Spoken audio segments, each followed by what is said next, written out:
Hi, my name's Dr. Sarah Birrell Ivory. I'm a lecturer at the University of Edinburgh. My book is called Becoming a Critical Thinker for Your University Studies and Beyond.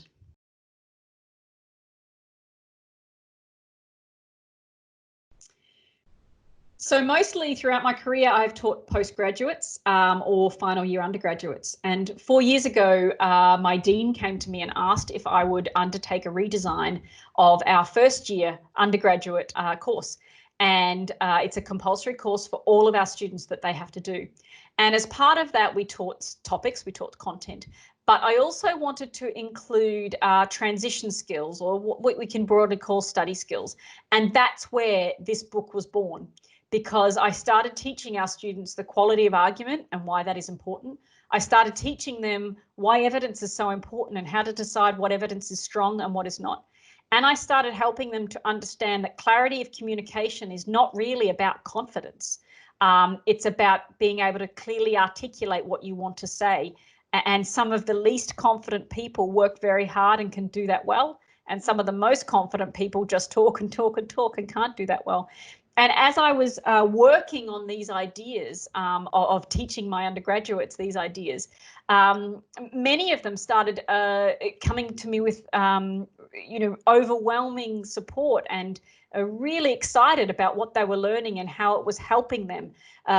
And some of the students from later years would come and say, I'm in second and third year now, and I can't believe how useful what you taught in first year was. And to be honest, I was a little surprised because I didn't think I was teaching anything that difficult. I didn't think I was even teaching anything that novel. And it made me realize that there was a gap. And it's a gap because many universities have so much to teach in relation to foundational knowledge, to their discipline, that often students are expected to go and understand what critical thinking is and how they incorporate it into their degree on their own. And I looked for a book to help support me, because that's exactly what I needed, and I couldn't find one. And there is an old mantra that if you can't find the book you want to read, you have to write it. And we're very proud that recently we won a Global Education Award from the Aspen Institute called an Ideas Worth Teaching Award. And that was in recognition of the way in which we're supporting our students, not just in learning stuff, but in helping them with their transition through university and in a complex world that is faced with many, many challenges.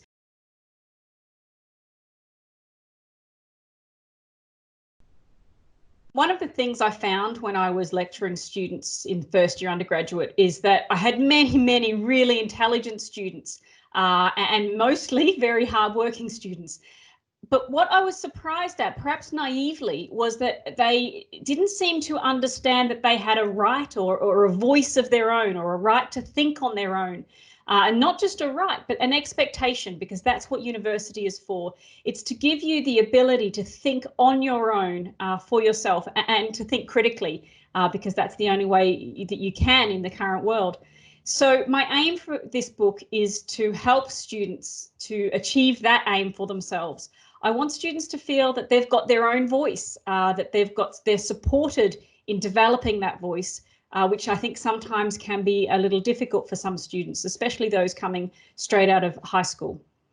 Ultimately, I've had so many of my own students come to me and thank me for the way in which I've helped them to realize not only that they have a voice and can think on their own, but the way in which they can do that. And while I'm very proud of the 350 or so students that I teach every year, I was hoping that more students would be able to benefit from that. And writing this book has been a way of helping those people.